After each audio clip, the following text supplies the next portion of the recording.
Hi hello வணக்கம். சோனியாவின் குரல்லேருந்து நான் உங்கள் சோனியா. அதனால ரிவ்யூ பண்ணலை. இதுவும் ஒரு ரிவ்யூ எல்லாம் கிடையாது, ஒரு வேண்டுகோள். இப்போ சமீபத்தில் நம்ம ரிலீஸ் ஆன படம் விடாமுயற்சி. விடாமுயற்சின்ற டைட்டிலுக்கு ஜஸ்டிஃபை பண்ணணும்னா நீங்கள் சினிமாவில் அவருக்கு எந்த பேக்கப்பும் இல்லாமல் இவ்வளோ பெரிய சூப்பர் ஸ்டாராக, இவ்வளோ ஆடியன்ஸாக, இவ்வளோ கூட்டத்தை வச்சிருக்காரு.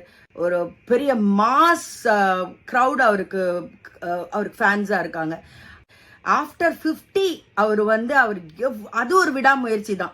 எவ்வளோ நாள் அவர் அந்த ரேசிங்ல போய் தோத்து அடிப்பட்டு இவ்வளோ ஆக்சிடென்ட்ஸ்க்கு அப்புறமும் ஒரு மனுஷன் அவரோட பேஷன் இதுதான் அப்படின்னு சொல்லி அதை கடைசி நிமிஷம் வரைக்கும் இப்போ போய் வின் பண்ணியிருக்காரு, ப்ரூவ் பண்ணியிருக்காரு. இந்த மாதிரி சூப்பர் ஸ்டார்ஸை தயவு செஞ்சு அசிங்கப்படுத்தி எங்களை வேதனைப்படுத்தாதீங்க.